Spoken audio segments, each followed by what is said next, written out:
रामकृष्ण हरी सर्वांना.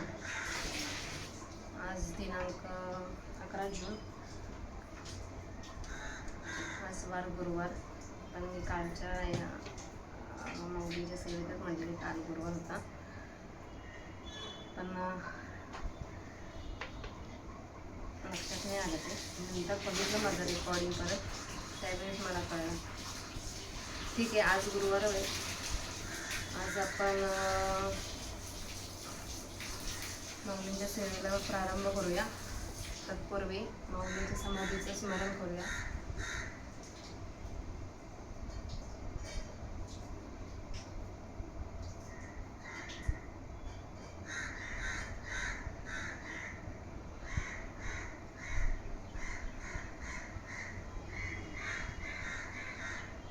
गणेश वंदना करूया. वक्रतुंड महाकाय सूर्यकोटी समप्रभा निर्विघ्नं कुरु मे देव सर्वकार्येषु सर्वदा. अलंकापुरी पुण्यभूमी पवित्र तिथे नांदतो ज्ञान राजा सुपात्र. तया आठविता महापुण्य राशी नमस्कार माझा सद्गुरु ज्ञानेश्वराशी. तर आपण काल पहिला श्लोक ज्ञानेश्वरीतला अध्याय 10 आपण पहिला श्लोक वाचला होता. माऊलींच्या 63 ओव्या वाचल्या होत्या. त्याच्यातल्या माऊलींच्या प्राकृत भाषेतील 63 ओव्यांचं वाचन झालंय. आता तिथून पुढच्या 30 ओव्या किंवा त्याच्यापेक्षा थोड्या जास्त आपण वाचल्या. आज मुख्यतः आज एकादशी आहे.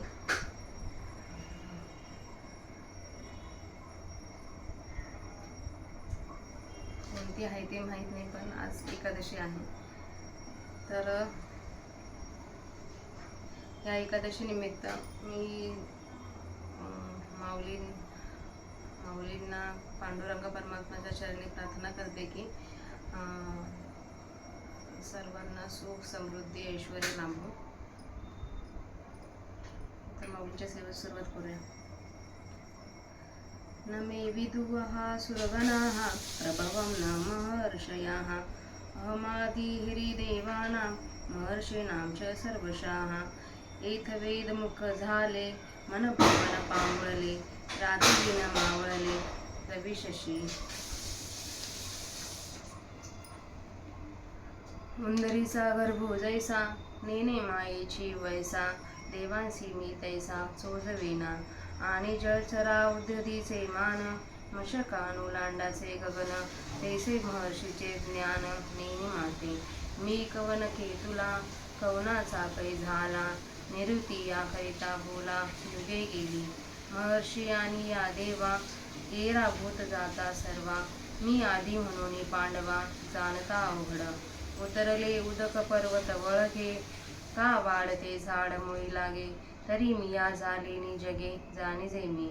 का गाभे वने वटुकी बसवे तरंगी सागरू साठवे. का परमाणू माझे सामावे बोलू हा. तरी मी या झाली आजीवा महर्षी अथवा देवा. माते जाणवया होवावा अवकाशोगा. ऐसा ही जरी विपाये सांडूनी पुढील पाये. सर्वेंद्रियासी होय पाठीमोरा जो. प्रवर्तला ही वेगी बहुळे देह सांडूनी मागीलकडे. महाभूतांची आचडे माथया भरे. यो मामजमनादीच वेत्ती लोकमहेश्वरम. असमूढ समत्तेषु सर्व पापे प्रमुच्यते. तैसा राहो निठाय ठिये स्वप्रकाशे चोखे. अजत्व माझे देखे आपुली आडोळा. मी आदेसी परू सकळ लोक महेश्वरू. ऐसी या माते जो नरू या परी जाणे.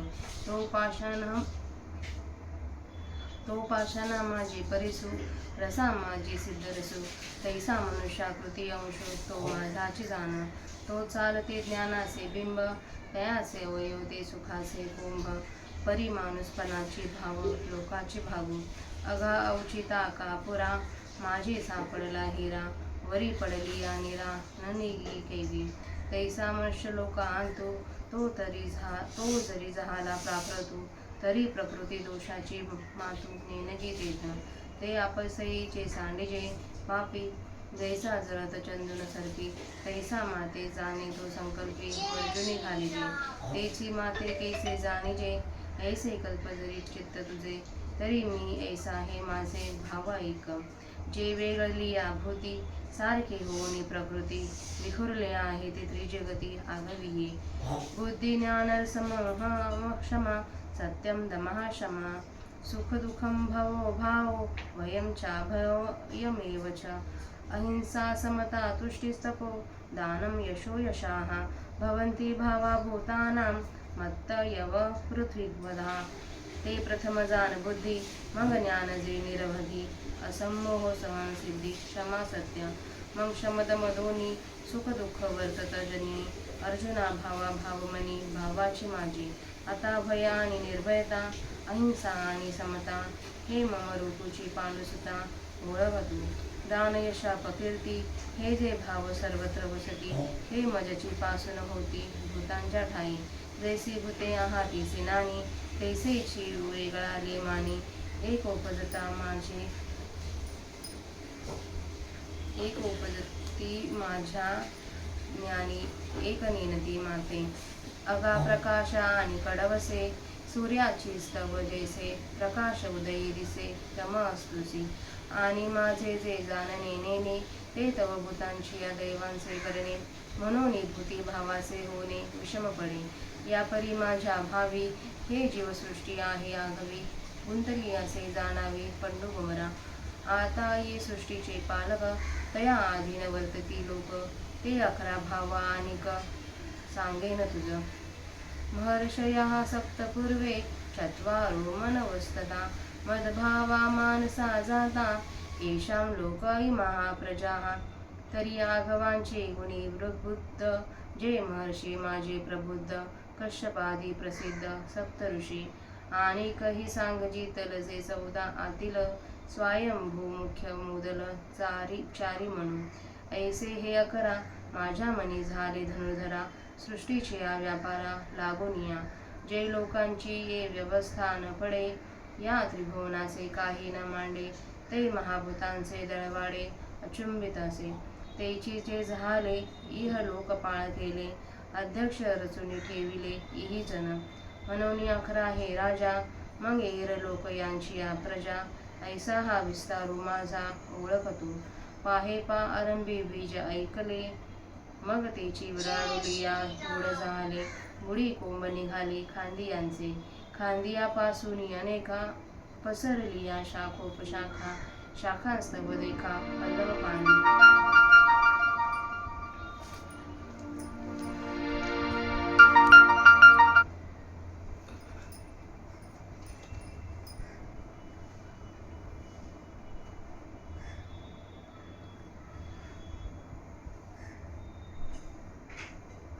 पल्लव पाणी पल्लवी फूल फळे एवं वृक्षत्व झाले सकळ ते निर्धारिता केवळ बीजची ते ऐसे मी एकची पाहिले मग मी ते मनाते व्याले तेथ सप्तऋषी झाले आणि 4 म्हणून इह लोकपाळ केले लोकपाळे विविध लोक सृजिले लोकांपासून निपजले प्रजा जाण ऐसेनी हे विश्व तेथे मीची प्रसावलाना निरुते परिभावाचे निहाते माने जया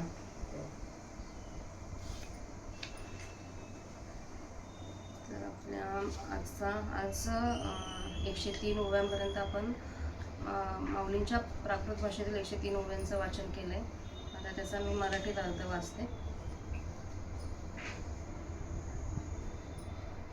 देवांना किंवा महर्षींना माझी उत्पत्ती माहीत नाही, कारण देव आणि महर्षी या सर्वांचे आदी कारण मी आहे. या माझ्या स्वरूपी वेदना बोलता येईना. मन आणि प्राण यांची गती माझ्या स्वरूपी चालेना. सूर्य व चंद्रे हे माझ्या स्वरूपी रात्रीशिवाय मावळले ते माझ्या स्वरूपाचे प्रकाशन करू शकत नाही.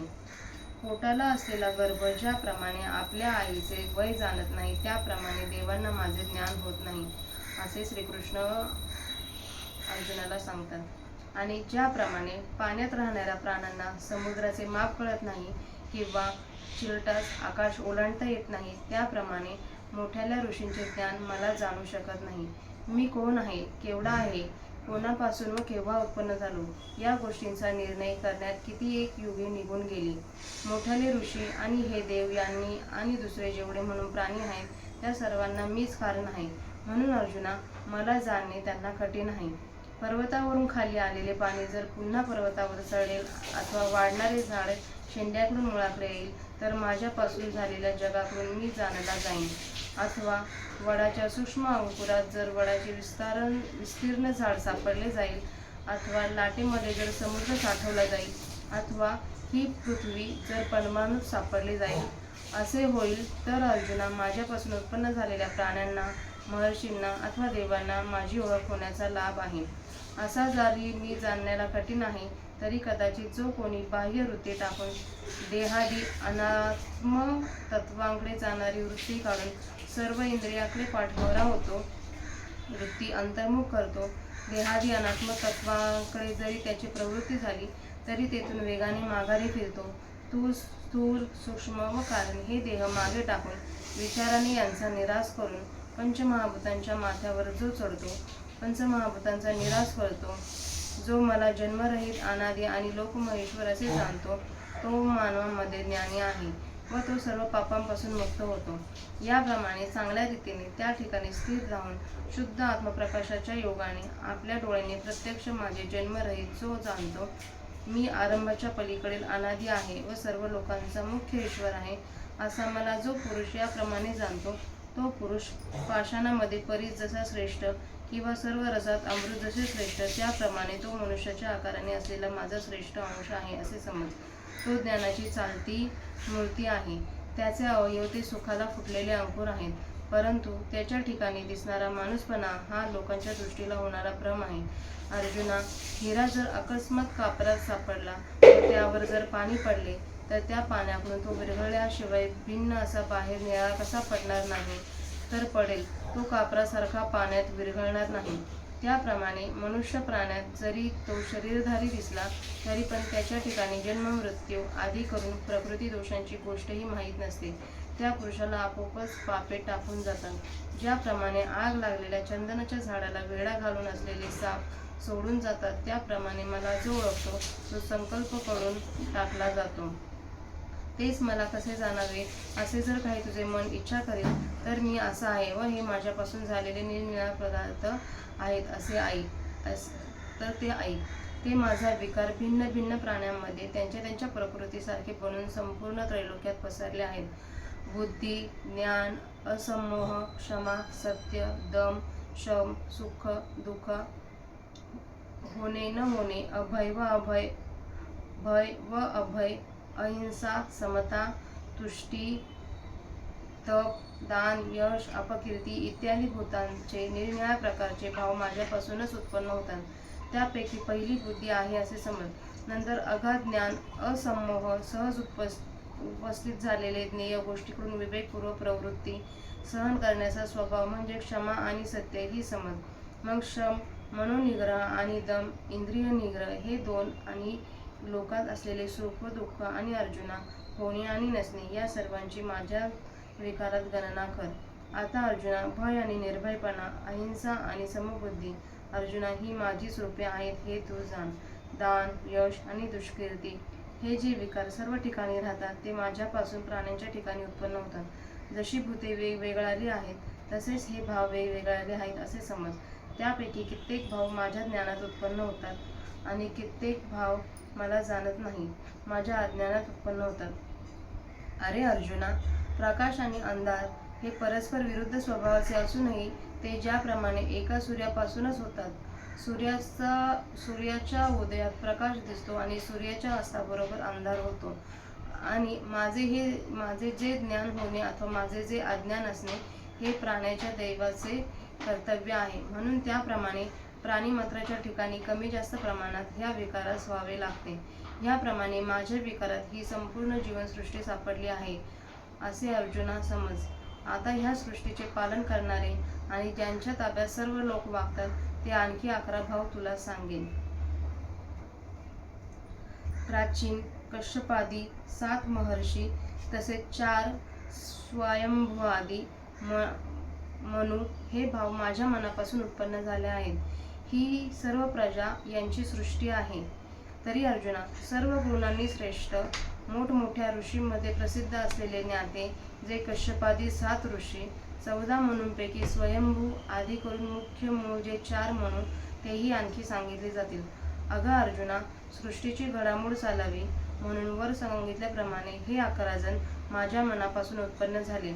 ज्यावेळी स्वर्गादी लोकांची काही अवस्था लागली नव्हती व या त्रैलोक्याचा काही मान मांडलेला नव्हता आणि महाभूतांचे समुदाय उपयोगात आले नव्हते, त्याच वेळी हे कश्यपादी 11 जण उत्पन्न झाले. मग त्या 11 जणांनी इंद्रादी 8 लोकपालांना, दिशांच्या स्वामींना उत्पन्न केले. त्यांना त्या दिशांचे स्वामी नेमून ठेवले व त्या लोकपालांनी नाना प्रकारचे लोक उत्पन्न केले. म्हणून वर सांगितलेले महर्षी इत्यादी हे 11 राजे आहेत आणि बाकीचे लोकपालादिक हे यांची प्रजा आहेत, असा हा माझा विस्तार आहे असे समज. अर्जुना, पहा, पहिल्या प्रथम फक्त एक बी असतं, मग त्यालाच अंकुर फुटल्यावर ते बुंधा होतं व बुंध्यातून फांद्यांचे अंकुर निघतात. पहा, त्या फांद्यांपासून पुढे लहान मोठ्या शाखा पसरतात आणि त्या फांद्यांपासून कोवळी पालवी व पाने फुटतात व पालवीपासून फूल व फळ उत्पन्न होते. याप्रमाणे सर्व झाड तयार होते. विचार करून पाहिले तर ते झाड म्हणजे केवळ बीज आहे. त्याप्रमाणे प्रथम एकटाच मी होतो, मग मी त्या मनाला उत्पन्न करते झाले आणि त्या मनापासून कश्यपादी 7 ऋषी आणि स्वयंभू आदी 4 म्हणून उत्पन्न झाले.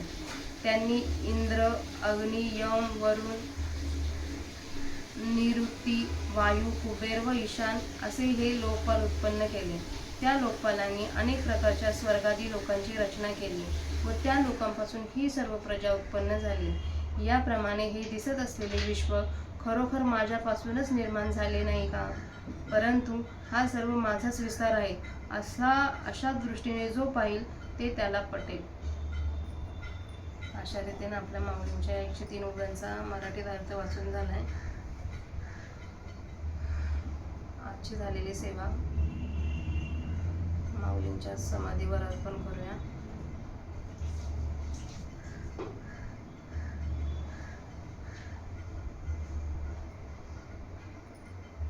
सर्वांचा दिवस सुखाचा जावो. रामकृष्ण हरी.